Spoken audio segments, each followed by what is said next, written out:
The supply chain was breaking down before COVID. Now, of course, COVID made it worse, yes. And the war in Ukraine made it worse yet, yes. But this really started with Trump's trade war in 2018. So that, like I said, there's a thread that runs through all these things. So not to throw out my hands, I'm not going to do that. But when you ask me that, I'm thinking, well, you want to talk about China, Ukraine, supply chain, Biden, they're all a big deal. If in terms of tragedy, probably the war in Ukraine is the most important because it's highly, highly significant economically and strategically. But of course, it's a human tragedy going with it. If Chinese real estate implodes, okay, there's some hardship here and there, but it's not like people being killed or maimed or forced into refugee status. And that is part of what's going on in Ukraine. So that's probably the biggest single one, but I wouldn't miss the fact that all these things are going on at once. The number one question, because everyone's concerned about inflation, but there's a big backstory there. But I always say when it comes to your own money, everybody has a PhD in economics. You don't need Larry Summers to tell you what's going on with your budget and your ability to feed your family or keep a roof over your head. So people get inflation. It's one of the reasons it's so politically toxic is because it's unavoidable. You can't fudge it. You can't spin it. It's like, hey, if I used to fill up my Ford F-150 truck for $50 and now it's $125, A, you get it. It's right in your face. And B, that's $75 that you don't have to take your spouse out to dinner, buy a new jacket or whatever. So there's kind of demand destruction at the same time you're spending more money on the one thing you can't do without. So people get it. But then from there, the question I get the most is, hey, Jim, is this going to cause a recession? Are we going to have a recession? And as recently as a few months ago, I would say, yeah, I think so. You can see it coming late this year, early next year. Now I say, we're in a recession. I mean, it's not coming, we're in it. And there's data. I never make statements like that, Brian, without supporting it. We know that the standard definition of a recession is 2 consecutive quarters of declining GDP. There are a few more bells and whistles having to do with unemployment and a few other things, but that's the rule of thumb. So based on that, and based on the best available estimate for a second quarter, likely to be accurate, we're in a recession today. Now, it's not severe, but that's like saying I'm in bed with pneumonia, but I'm not dying. Well, okay, but we're in a recession right now.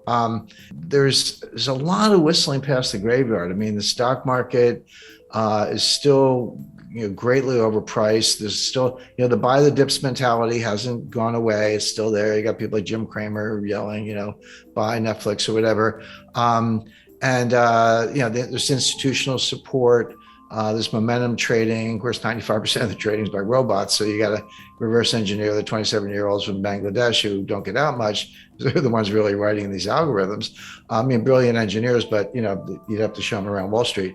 So all that's going on. So we haven't really seen the market collapse, stock market collapse that I would expect in association with a severe recession has not happened yet. This is just going to play out. It'll get worse as the year goes on. All right, so you're expecting a major correction in stock markets on the back of a recession. I'm not alone.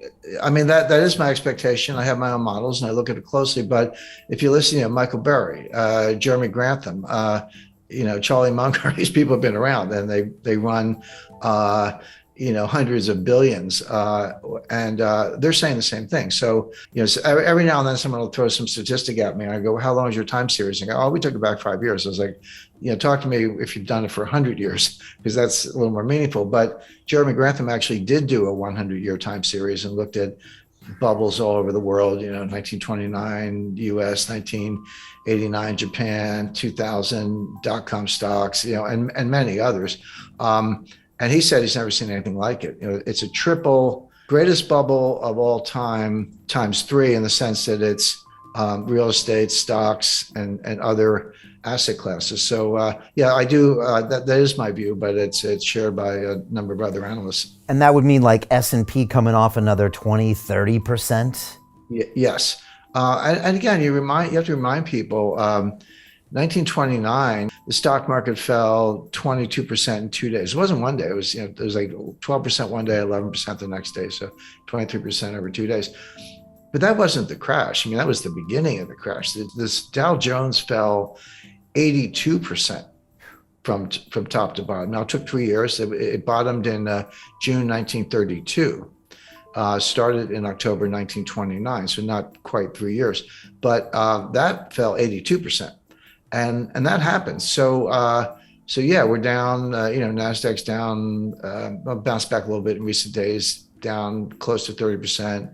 Down, the S&P down over 20%. We're in bear market territory, but that's just the beginning. That's not what a full bear market, market adjustment looks like in the face of the kind of recession that I expect. Talk to me about inflation, because I was looking at some of the inflation numbers, and you have to go back to the 80s to see anything that's approaching double digit. I remember being just a kid hearing about double digit inflation. I could kind of remember the gas pumps, the lines at the gas. It's like a distant memory of me in the 70s. But how do you talk to younger people these days about what inflation is or it means? Because I don't think people really grasp what it actually means to your savings or to the economy in even a medium term.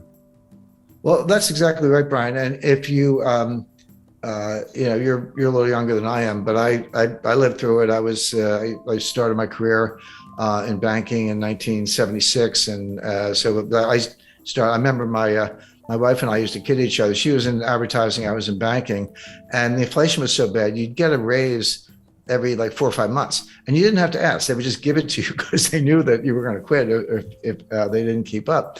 So she would get a raise, and she was making more than I was at the time. So we'd go out to dinner, and then I would get a raise, and I was making more than she was. So we would just tease each other about that. But that's how it was.